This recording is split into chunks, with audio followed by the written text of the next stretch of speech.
Bonjour mesdames et messieurs, bienvenue à Hebdo 4, votre émission qui traite d'informations locales et régionales. Voici le contenu de cette édition du 16 octobre. L'impact de la fin des mesures temporaires de l'assurance-emploi pour les travailleurs saisonniers. Concours la chasse aux abonnés dans les biblios de la Gaspésie. Activités à venir dans la municipalité de Port-Daniel-Gascon. Lancement de la campagne Ma grossesse à moi de choisir. La semaine de la prévention des incendies. Et votre chronique, rendez-vous. Bonne émission à tout le monde. Tout d'abord, depuis le 24 septembre, les mesures temporaires à l'assurance-emploi au prix fin. Pour beaucoup de travailleurs saisonniers, c'est le retour du fameux trou noir, à un moment dans l'année où ils sont généralement sans revenus, puisqu'ils n'ont ni accès à l'assurance-emploi, ni à un salaire par faute de travail disponible. Qu'en est-il pour les travailleurs saisonniers de notre région? Nadia Mongeon, la coordonnatrice du mouvement Action Chômage Gaspésie et les îles, nous informe à ce sujet. Les gens ont beaucoup entendu parler dernièrement du retour du 420 heures qui revient aux 700 heures pour certaines régions. Mais pour la Gaspésie, les îles de la Madeleine, c'est quoi au juste? Bien, en fin de compte, nous, on ne revient pas vraiment à 700 heures. Ça, c'est parce que il faut considérer que le taux de chômage s'applique à différentes régions au Québec, puis différemment selon le nombre de personnes qui sont sur l'assurance-emploi. Donc, ce que ça veut dire, c'est que les taux le pourcentage, en fin de compte, de gens qui sont sous l'assurance-emploi est plus bas dans certaines régions que d'autres. La Côte-Nord, par exemple, ou Montréal, ou le Bas-Saint-Laurent, leur taux de chômeurs, leur pourcentage de chômeurs est plus bas. Et en Gaspésie, nous aussi, notre taux est un peu plus bas cette année, mais c'est pas... ça varie. C'est quelque chose qui varie, ça, le pourcentage de chômeurs de mois en mois. Puis le 700 heures, c'est parce que là, leur taux, eux autres, il est bas, très bas, ce qui amène à devoir faire 700 heures pour se qualifier à l'assurance-emploi. Nous, ici, notre taux aussi est bas et ça vient changer le nombre d'heures requis pour se qualifier, nous aussi. Depuis le 24 de septembre, c'est justement. Et là, le nouveau taux de chômage est sorti le 10 octobre et notre taux de chômage est à 10,5 %. Ça veut dire que c'est le pourcentage de chômeurs en Gaspésie qui ne travaillent pas vraiment, qui sont vraiment sous l'assurance-emploi. Là. C'est vraiment comme ça qu'ils calculent ça. Et ce que ça veut dire, c'est que ça prend 525 heures là, en ce moment. Fait que c'est même pas 420, c'est 525 en ce moment que ça prend pour se qualifier à l'assurance-emploi. Parce que le 24 septembre, c'était pas une nouvelle loi qui entrait en vigueur, c'était la fin des mesures pour le COVID et tout ça. Là. Et on est revenu tout simplement à notre chômage habituel. Et là, comme je disais, le pourcentage chaque mois va faire varier le nombre d'heures requis pour se qualifier à l'assurance-emploi. Puis le retour, ce retour-là, c'est à quel impact pour les gens d'ici? Bien, je vous donne un exemple. C'est pour ça que j'ai gardé mon petit papier, là, parce que je suis quand même pas... j'ai une mémoire qui a quand même des oublis parfois. Je vous donne un exemple. Habituellement, à ce temps-ci, on est dans les 13 % de chômeurs en Gaspésie et aux îles. Ça veut dire que pour quelqu'un, par exemple, qui gagne 10 000 par année, fois 55 %, on sait que c'est 55 % le taux, le pourcentage de chômage qui est calculé. Quand on est à 13 %, il y a 14 semaines de divisé. Donc, on prend les 14 meilleures semaines du taux. Donc, ça fait 10 000 fois 55 % divisé par 14 donnerait un chômage de 392 $ par semaine, brut. En ce moment, je vous ai dit qu'on est à 10,5. Donc, on a refait le même calcul, mais à 10,5. Donc, 10 000 fois 55 % divisé par, le chiffre a changé, là, on divise par 17. Parce que ce qui est équivalent à 10,5, dans le nombre de semaines divisables, c'est 17. Donc, si on calcule divisé par 17, ça donne 323 $ brut par semaine.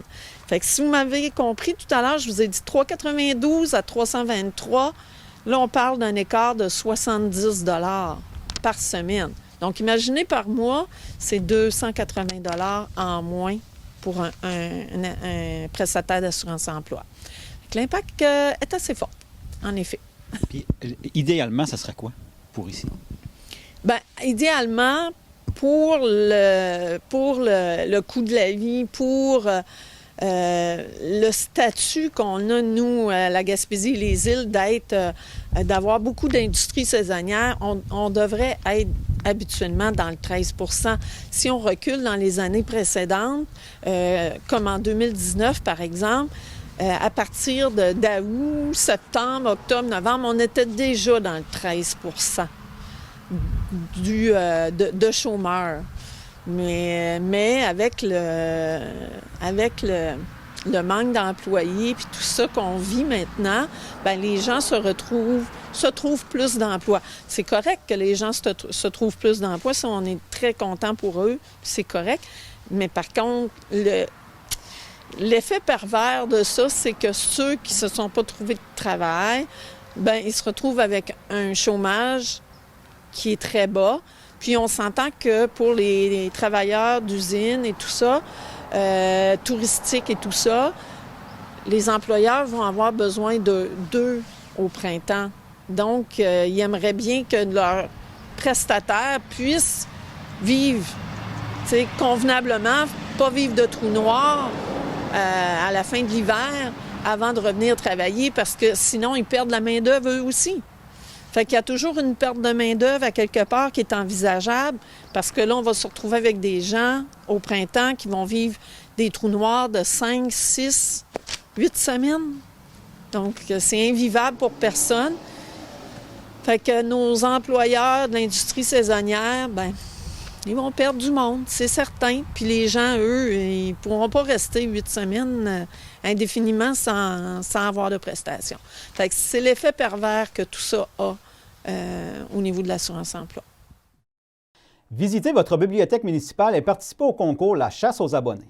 Nous avons d'ailleurs rencontré Mme Julie Blais, la directrice générale du réseau Biblio de la Gaspésie-Île-de-la-Madeleine, pour vous en parler. Le réseau Biblio, en fait, on est un centre de services pour toutes les bibliothèques publiques de la région. Donc, on offre des services techniques et professionnels pour le déploiement et le développement des bibliothèques. Il y a environ combien de bibliothèques dans le secteur en Gaspésie puis aux Îles-de-la-Madeleine? Au total, c'est 41 bibliothèques que nous, on dessert. Donc, pour du soutien technique, du soutien professionnel. On a une équipe de 9 personnes au total. Donc, on est vraiment des services spécialisés. On est là pour les équipes de bibliothèque. Là, les gens, ils peuvent s'abonner. C'est quoi les avantages de s'abonner? Bien, il y a beaucoup d'avantages à s'abonner à sa bibliothèque de sa communauté. En fait, c'est un loisir culturel qui est gratuit. Donc, on le sait, là, les prix à la consommation augmentent. La bonne nouvelle, c'est que quand les gens se rendent chercher des services à la bibliothèque, bien, c'est tout à fait gratuit. Autant le prêt de livres papier que le prêt de livres numériques. Okay. Puis là, il y a plusieurs activités qui s'en viennent, dont il y a un concours, c'est la chasse aux abonnés. Pouvez-vous nous informer un petit peu là-dessus? Oui, exactement. La chasse aux abonnés est rouverte du 1er octobre au 31 octobre. On invite vraiment les gens à aller fréquenter la bibliothèque de leur communauté pour connaître les services qui sont offerts, pour aller rencontrer les équipes dévouées qui peuvent dans le fond, leur faire des propositions littéraires, leur offrir des activités. Puis là, on le sait que l'Halloween s'en vient. Il y a plusieurs bibliothèques du coin qui vont offrir des activités de l'ordre du conte ou des jeux de société ou toute autre activité. Donc, j'invite vraiment les gens, les citoyens, à la rencontre des bibliothèques, de leurs équipes, pour savoir tous les services qui peuvent leur être offerts. Le concours, c'est surtout pour qui?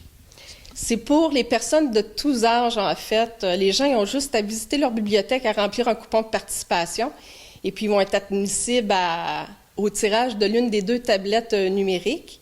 Puis en fait, pourquoi le tirage de tablettes numériques? C'est qu'on veut faire connaître toutes les ressources numériques qui sont disponibles au réseau Biblio et dans les bibliothèques, c'est-à-dire plus de 13 300 livres numériques, plus de 3 300 magazines numériques. Ça comprend entre autres 7 jours, Protégez-vous, National Géographique, plein de revues de décoration de cuisine. Donc, il y en a pour tous les goûts.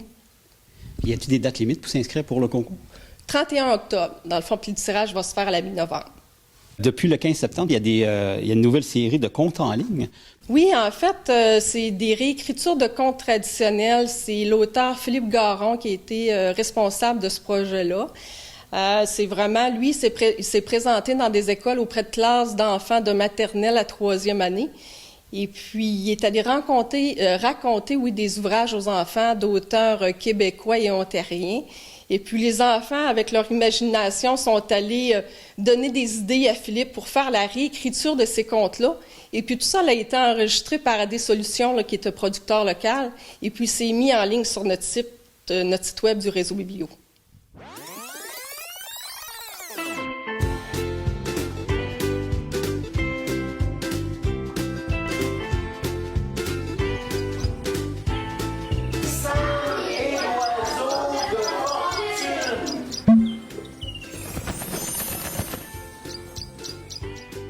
À leur retour, c'est la fête. Sam n'a jamais vu sa famille et ses amis aussi heureux. Le 13e jour, Sam arrive au ruisseau. L'oiseau de fortune dit: Excuse-moi, Sam.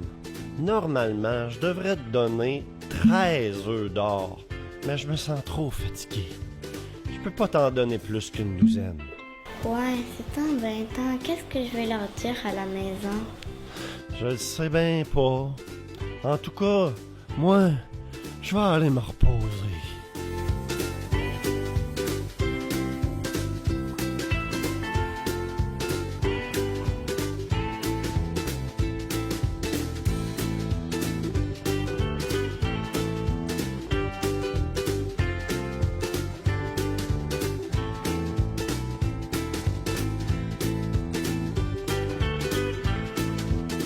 Il y a 7 contes qui sont offerts présentement. On a mis 3 nouveaux, justement, la semaine passée. Donc, c'est une belle activité familiale à faire à partir de la maison là, pour les journées plus fraîches de l'automne. Ça, c'est un projet qui avait commencé quand? C'est un projet qui a débuté en 2021 et puis qui s'est prolongé en 2022. Au total, c'est 7 classes qui ont été visitées là, du côté nord et sud de la Gaspésie. Donc, il fallait un peu s'adapter aux horaires scolaires et puis aux horaires de l'auteur Philippe Garon. Donc, ça l'a mis, en tout et partout, c'est à peu près une dizaine de mois là, que ça l'a fallu pour réaliser ce projet-là. J'invite tous les gens, là, autant pour connaître les services du réseau des bibliothèques, à se rendre sur notre site web www.réseaubibliogym.qc.ca. Tout est disponible à cet endroit-là et également notre page Facebook. Donc, ils vont pouvoir connaître là, nos nouveautés et nos concours à venir pour le mois d'octobre. Dans les dernières années, une municipalité qui s'est beaucoup développée et qui a beaucoup progressé, c'est la municipalité de Port-Daniel-Gascon. Nous avons rencontré Isabelle Soucy, la nouvelle technicienne en loisirs de la municipalité, pour nous parler des activités à venir. Il y a plusieurs activités qui se passent ici à Port-Daniel-Gascon. Pouvez-vous nous faire un petit tour d'horizon? Qu'est-ce qui a eu lieu dernièrement? Dernièrement, tout récemment, il y a eu les Journées de la culture à l'Église anglicane.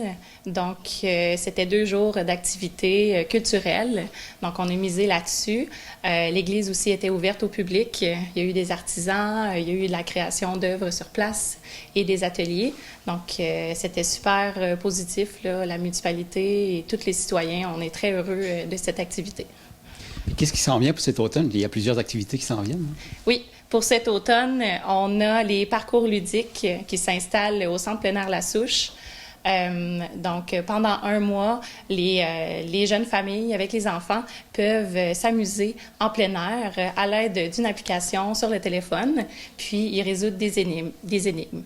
Donc, ça fait prendre l'air avec les belles feuilles d'automne, là. Faut-il que les gens s'inscrivent d'avance? Comment ça fonctionne? C'est des activités tout à fait gratuites. Puis, dans le fond, la seule chose qu'il faut faire, c'est installer l'application sur son téléphone. Puis, arriver sur place, on fait juste entrer le petit code qui est sur la fiche principale à l'entrée du site. Et ils ont juste à y aller, à répondre aux questions sur le téléphone et sur les affiches qui sont installées. Donc, on a ça. On a aussi le géocaching qui est nouveau sur les territoires. On a installé 20 géocaches. Donc, c'est une sorte de chasse au trésor, aussi pour les familles, mais aussi pour les plus vieux. Donc, c'est vraiment pour un public de tout âge. Puis, ça aussi, c'est gratuit. C'est à l'aide d'une application. Donc, c'est pour ceux qui sont plus habitués d'être sur leur téléphone, mais qui veulent bouger. puis aussi diversifier un peu le type d'activité qu'il y a à l'extérieur, encore une fois. Puis on a aussi la Joujoutech, où qu'on a recommencé à la bibliothèque Bonheur d'occasion, donc à l'Hôtel de Ville aussi, donc à l'occasion de 2 dimanches par mois.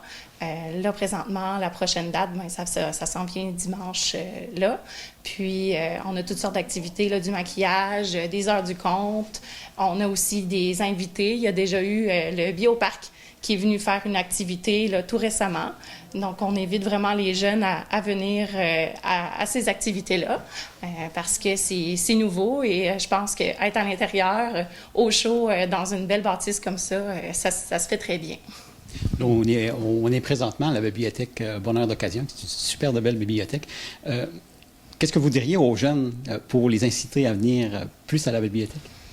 Bien, je dirais que c'est un endroit tout à fait gratuit, tranquille, puis qui est aussi très... on peut faire du one-on-one avec les parents, avec aussi les intervenants qui viennent. Puis aussi, c'est l'occasion d'essayer des nouveaux jeux, de raconter des nouvelles histoires aussi, tout dans la gratuité.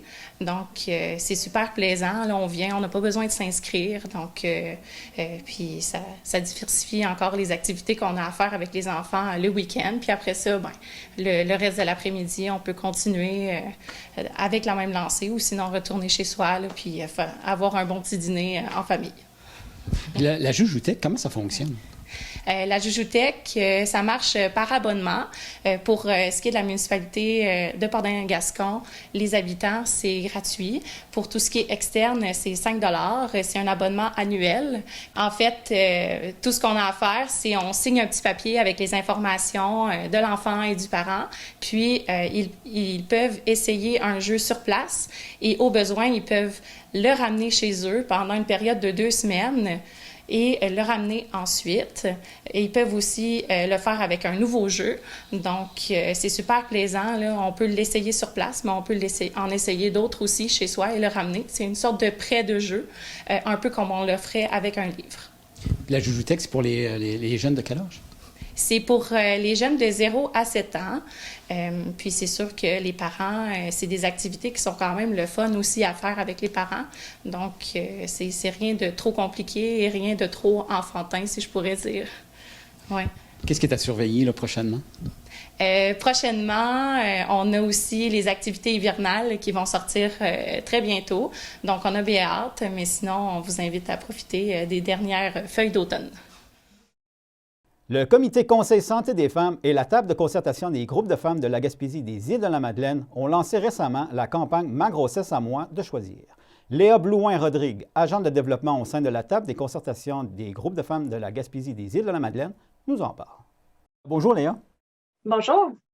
Là, dernièrement, vous avez fait le lancement de la campagne « Ma grossesse à moi de choisir ». Pouvez-vous nous expliquer c'est quoi au juste?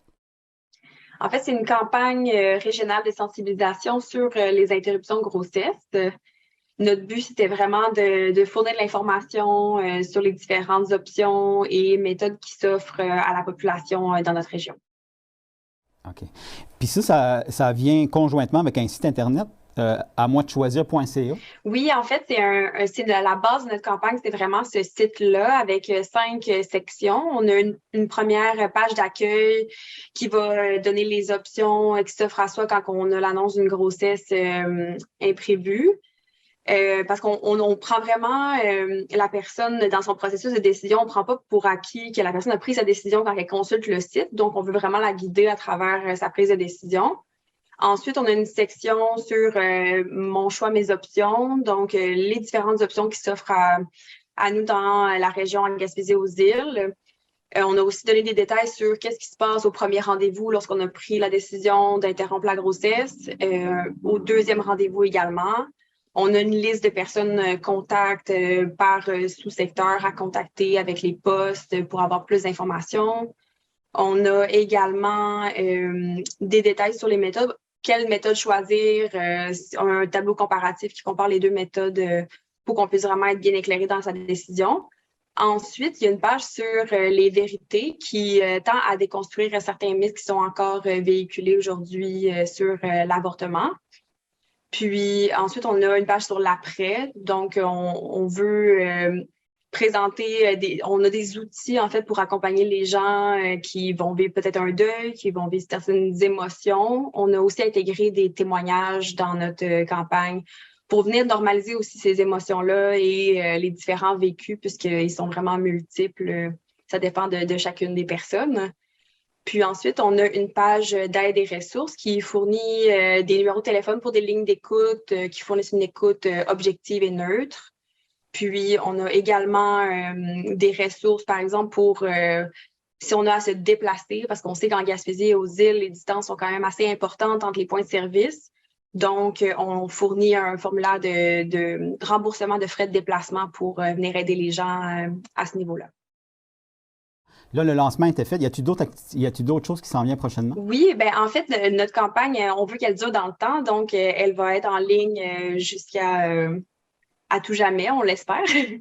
Mais on la lance vraiment, on se concentre nos énergies sur les 3 mois qui s'en viennent, surtout pour les réseaux sociaux. Donc, on la lance sur Facebook, Instagram et TikTok. C'est d'ailleurs déjà lancé. On a voulu aller sur ces 3 médias sociaux-là parce que Facebook, d'une part, rejoint la population de manière plus générale, puis pour rejoindre les partenaires également. Instagram et TikTok, c'est pour rejoindre une population peut-être un peu plus jeune, pour aller donner vraiment de la bonne information aux jeunes femmes et jeunes personnes qui seraient intéressées à avoir plus d'informations, et également à leurs proches. Donc, on lance vraiment en grande envergure, on veut rejoindre la population en général pour toute personne qui aurait besoin de cette information-là. Puis, dans la région, on est la première organisation qui lance une campagne de cette envergure-là sur TikTok. Il n'y a pas beaucoup de gens qui sont d'organisations qui sont sur TikTok présentement. Donc, on est vraiment fiers de pouvoir lancer ça sur cette plateforme-là. C'est qui a parti ça? Ça vient de où? En fait, c'est une initiative du comité conseil en santé des femmes qui est chapeauté par la table de concertation des groupes de femmes de la Gaspésie des îles. Donc, ce comité-là, c'est un comité qui regroupe des intervenantes de différents milieux qui se concertent sur les enjeux qui sont vécus en conditions féminines en santé et services sociaux dans la région. Puis, on a une entente de collaboration avec le CIS de la Gaspésie qui nous permet d'avoir un dialogue avec eux. C'est-tu parti d'une problématique? C'est-tu de quoi qui est frappant, puis c'est un problème qui était bien présent? En fait, ce qu'on s'est rendu compte au début du processus de campagne, c'est qu'il y avait vraiment un vide d'informations dans la région concernant l'interruption de grossesse. Quand on tapait dans un moteur de recherche avortement en Gaspésie-les-Îles, on n'avait pas beaucoup d'informations, sinon... il n'y avait aucune information précise. Ça disait à contacter son CLSC. Donc, on a constaté qu'il y avait vraiment un besoin de centraliser l'information sur ce qui était disponible dans notre région sur un même site web. En terminant, pouvez-vous nous rappeler, c'est quoi au juste la table de concertation des groupes de femmes de la Gaspésie des Îles-de-la-Madeleine? C'est un organisme de défense de droits collectifs en conditions féminines. Puis, ça regroupe plusieurs membres à travers la région de la Gaspésie des Îles, sur plusieurs volets, dont le volet santé des femmes avec le comité conseil. C'est sur le thème « Le premier responsable, c'est toi » que du 9 au 15 octobre cette année avait lieu la semaine de la prévention des incendies. Voici donc pour l'occasion 2 petites vidéos super intéressantes sur le sujet. Ici Bob le chef, je me retrouve aujourd'hui à l'Institut de protection contre les incendies du Québec pour assister à une mise à feu contrôlée. Même si je prône habituellement l'anarchie culinaire, en cette semaine de prévention des incendies, je veux vous rappeler qu'en cuisine, il y a des règles de sécurité qu'on doit respecter en tout temps. On ne le rappellera jamais assez, mais on ne doit jamais laisser cuire des aliments sans surveillance. Mais comme la plupart d'entre vous sont plus du type « on veut pas le savoir, on veut le voir », voici donc ce qui peut arriver si on se laisse distraire. Allez hop, cascade!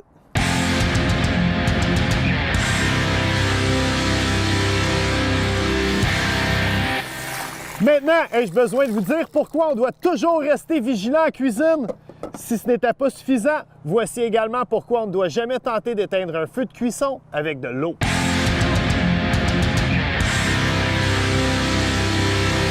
Wow! Oh!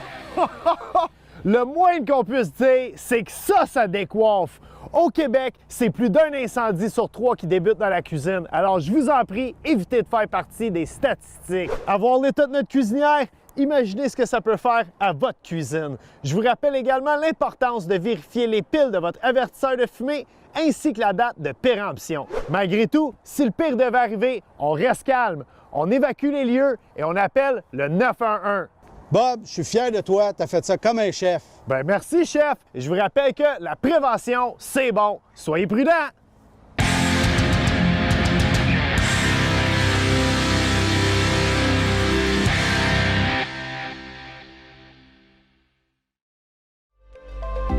Tu utilises un système de chauffage au bois? Alors ces quelques conseils sont pour toi. La cheminée doit être ramonée au moins une fois par année, préférablement au printemps, puisque les résidus sont plus faciles à déloger. Allume le feu avec un long briquet pour diminuer les risques de brûlure. Utilise du bois sec de qualité et fais brûler peu de bûches à la fois. Évite les accélérants, qu'ils soient liquides ou sous forme de gel. En plus d'avoir des avertisseurs de fumée placés aux bons endroits, installe un avertisseur de monoxyde de carbone dans la pièce où se trouve le foyer ou le poêle. Parce qu'en prévention incendie, le premier responsable, c'est toi.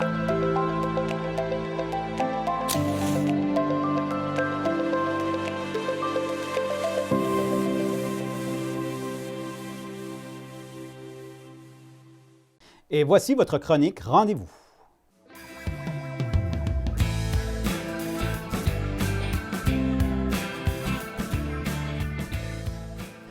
La bibliothèque de la ville de Passepébiac vous invite à une heure de conte Halloween.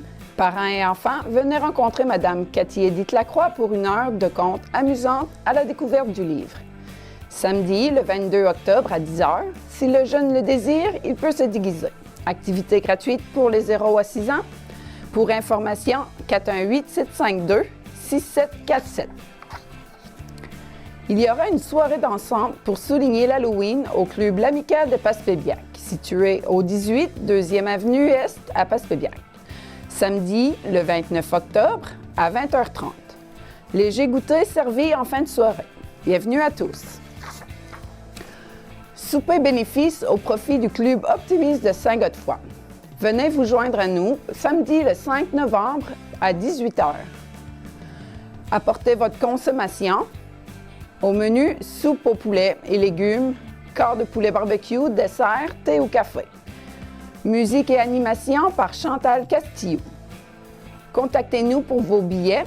Le prix d'entrée est de 30 $. Fabien Thériault, 418-752-2812 ou Édith Huard, 418-752-6725. Événement à venir au club sportif de Hopetown. Jeudi, le 3 novembre, tournoi de crible à 19h au centre communautaire de Hopetown. Samedi, le 12 novembre, whist militaire à 20h au centre communautaire de Hopetown. Et samedi, le 26 novembre, bingo cadeau à 19h au club Optimiste de Saint-Godefroy.